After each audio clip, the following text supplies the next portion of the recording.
Welcome to worship, to all those here in this space and to all those worshiping from home. Some quick announcements to make note of.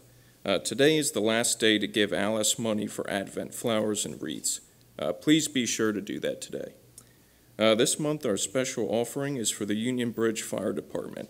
You can read more details in the bulletin board about that. Please sign up for the Thanksgiving meal so we know how many to plan for. Also, they are accepting donations of pies, canned green beans, and sauerkraut. Let us now prepare our hearts for worship as we listen to the prelude.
Would you please stand as you are able and join me in the call to worship?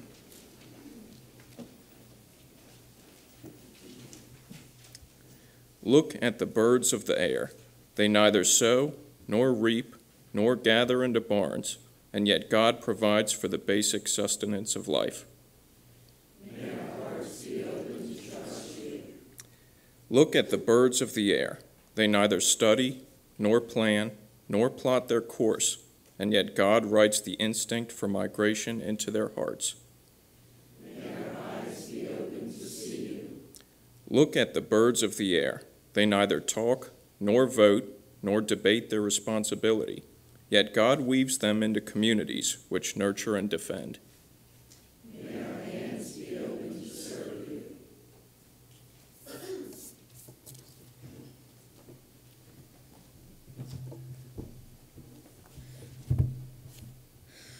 Will you pray with me?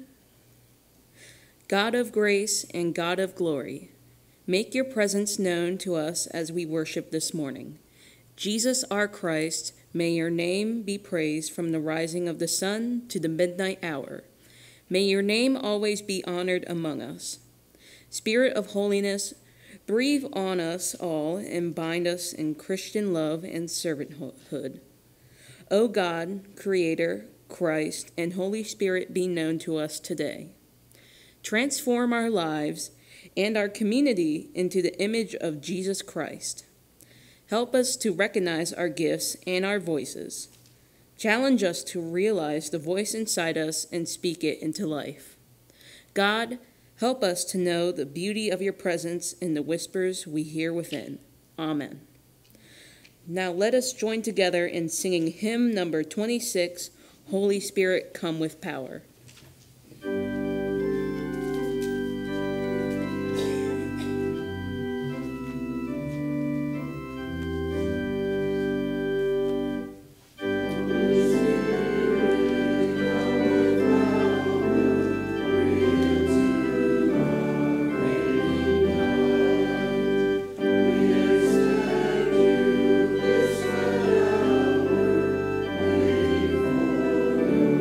Strengthen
Please pray with me. O God, we long to accompany your child Jesus in the dance of life. Place your hands upon us so our sounds together might be harmonious, music that joins neighbors in chorus and that gives voice to the sprightly spirit of peace. We await your touch as we enter worship. Make us instruments of your love. We pray this day for Sue Albaugh, Shirley Altivator, Ruth Ackerman, Roy Black, Wilma Jean Dippery, Suzette and Dwight Dotterer, Sandy Grable, Melissa and Rick Green, Brett Grossnickel, Ginny Grossnickel, Donna Healy, Ronnie and Linda Hook, Thurston Myers, the family and friends of Nishette Smith, Elizabeth and Opal Snyder, Mike Straub, Lyle and June Stutzman, Sharon Weeks, and Dot Hessep. We also pray for any unspoken prayer requests this day. God, we know you can hear the desires of our hearts and ask that you lift up even the prayers that went unspoken here today. Now we pray in the way our Savior Jesus the Christ taught us to pray. Our Father, which art in heaven, hallowed be thy name.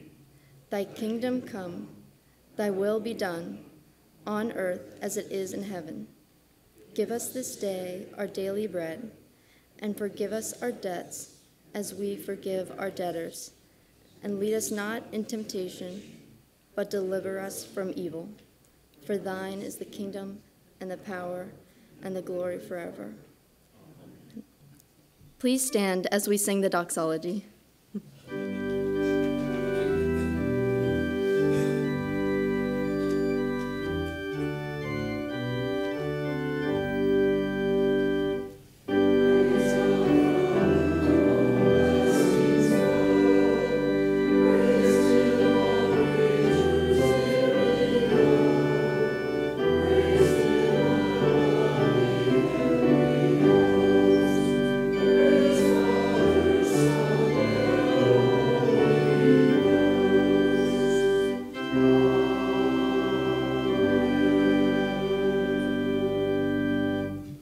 Gracious God, please receive these gifts we return to you this day. Please use these offerings to restore your people, feed the hungry, provide for the needy, and work toward your coming kingdom. In Jesus' name we pray. Amen.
we've seen and heard, feeling deep within our hearts the peace that God can give.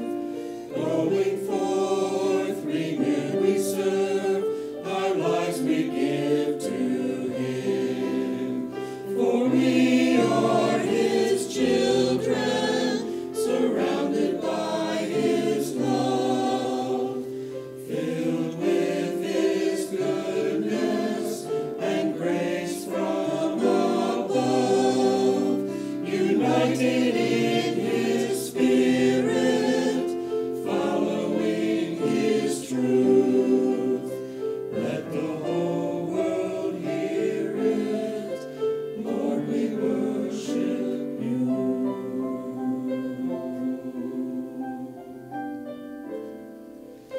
Lord, we worship You.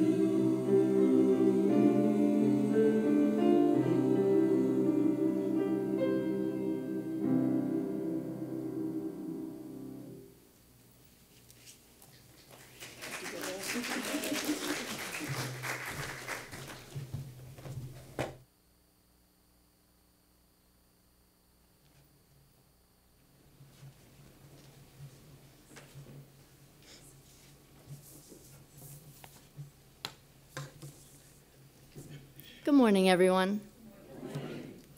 The scripture today comes from Matthew 6:26, which reads, "Look at the birds of the air.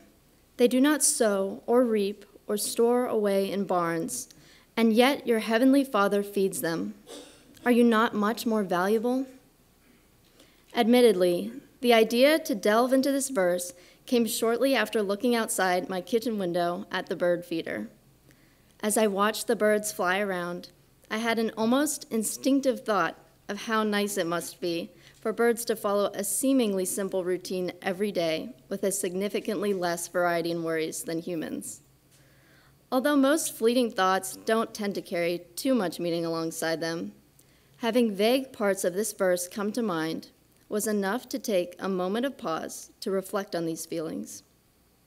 Matthew 6:26 strikes a simple yet interesting comparison between the birds of the air and us as humans, but the depth of this verse is beyond just the recognition of a simple comparison. For some context, Matthew 6:26 is a part of a section of text that focuses in on Jesus' teachings on not worrying, which spans from Matthew 6:25 to 34. He specifically addresses materialism and earthly desires and needs, as the verse, "Is not life more than food, and the body more than clothes?" directly precedes today's verse, allowing us to bring special attention to how the birds of the air are satisfied in their need for food.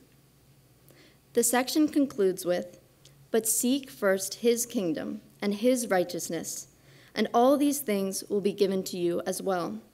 Therefore do not worry about tomorrow, for tomorrow will worry about itself. Each day has enough trouble of its own." This provides us with a chance to build our reliance on the words of this text, as we have been given some clearly defined answers to why we shouldn't worry and how to avoid worry. Even further increasing the scope of this context, this section is a part of Jesus' Sermon on the Mount, a collection of teachings that guide us on how we should live. For those unfamiliar, the Church of the Brethren's tagline is continuing the work of Jesus, peacefully, simply, together. The creation of this statement was based on the way of life that Jesus practiced and preached. And within the Sermon on the Mount text, we can find a plethora of valuable guidelines for how to live out this mission.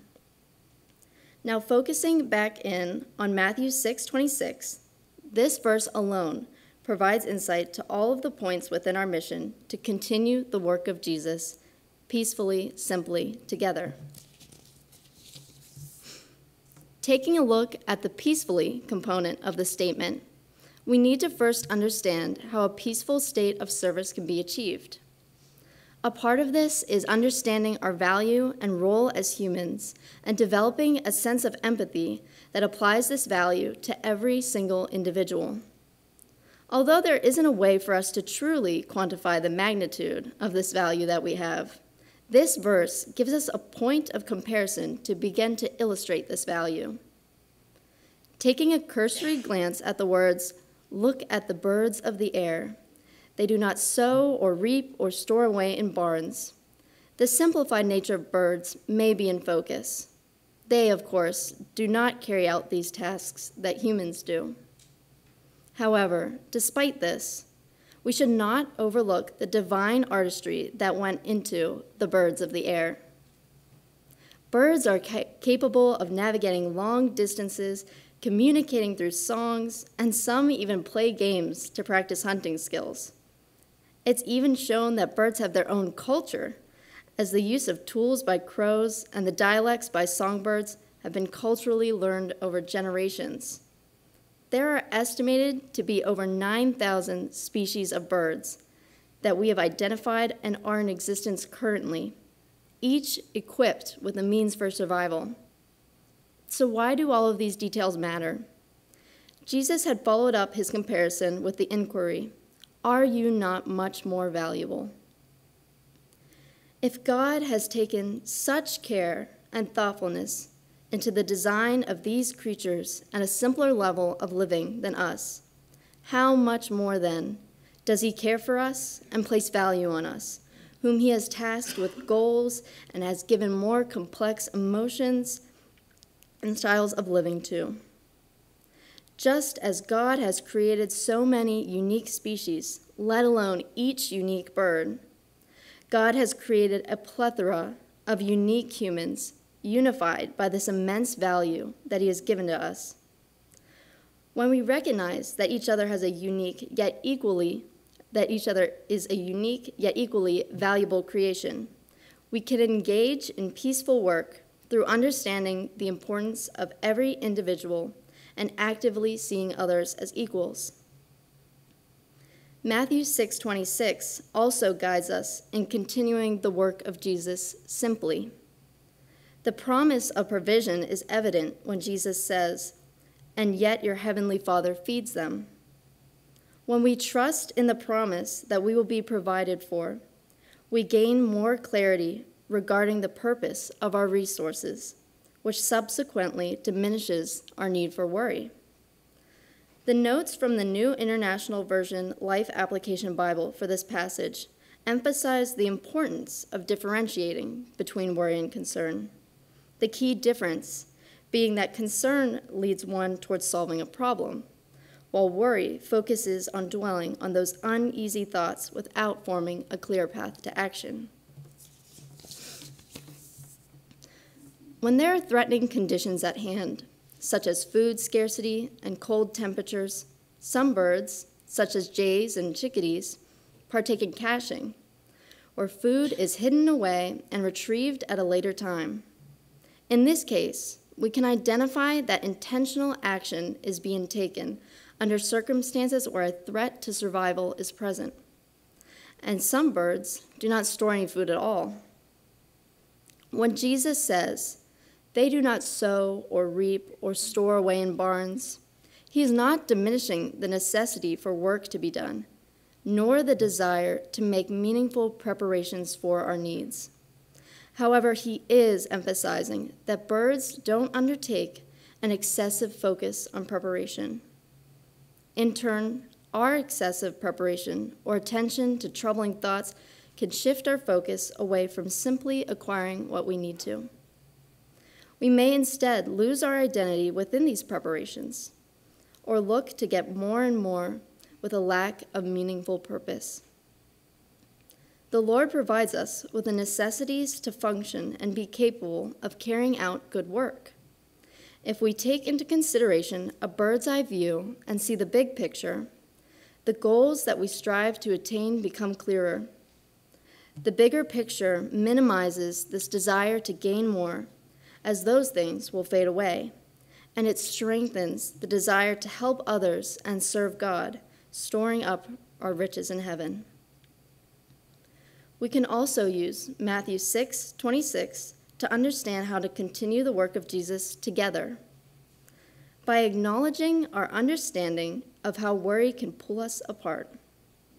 Worrying can be isolating, can create unintentional biases, and can cause our focus to primarily rest on serving ourselves instead of others. When we worry about provision, we can become jealous or angered when we see other people being provided for in ways that we haven't been, or at least that we are not aware of. We may also grow critical, but when holding on to the reminder that we are provided for, the window for these critical thoughts shrinks. In the acknowledgement that we are all provided for, we understand these provisions that God provides will differ from person to person, and with a grateful heart, we become more open, more joyous when our brothers and sisters receive these provisions. Worry can, of course, extend to issues beyond material gain as well. Though Jesus outlines more materialistic desires and worries in this section of Matthew, he also makes the point in verse 33 to seek first God's kingdom and his righteousness, calling us away from dwelling on the things of the earth. Earthly values aren't always tangible. We can place too much importance on things such as ego, superiority, and self-righteousness. These values can fuel worry when we are in situations that make us feel vulnerable. Worry can present itself in the quick, reactive rebuttal we make to something we disagree with, or when we turn on the news and lean into the thought of what is this world coming to.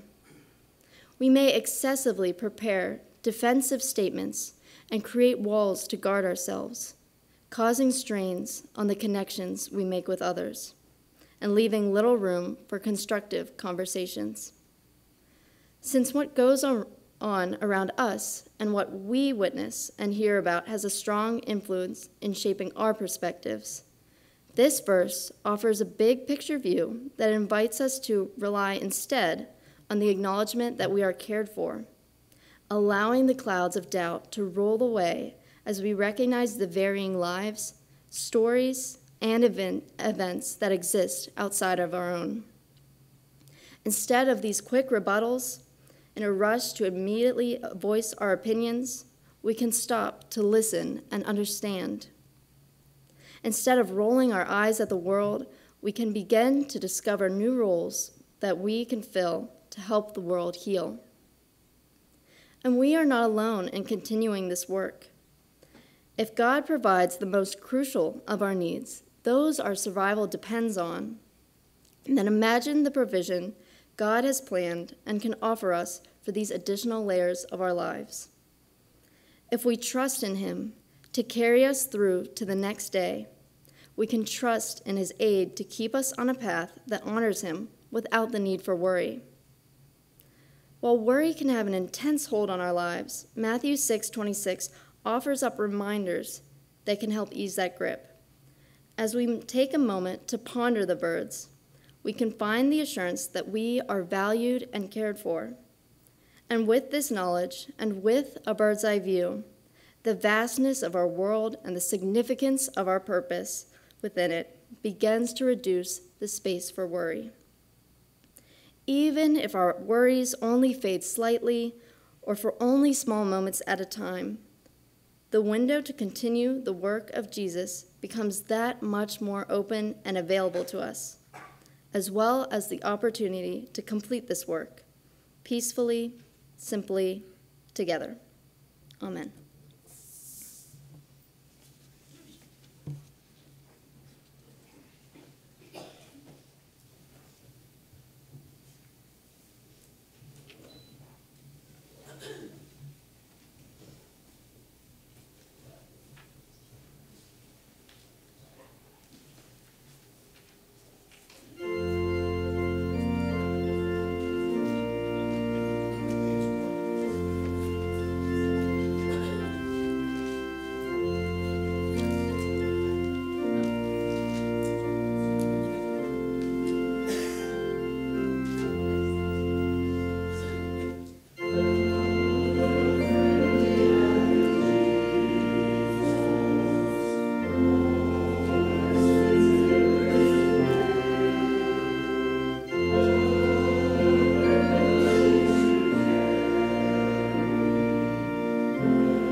May your love abound more and more, with knowledge and understanding, so that you may approve of what is excellent and pure and blameless for the day of Christ, filled with the fruits of righteousness which come through Jesus Christ our Lord, to the glory and praise of God.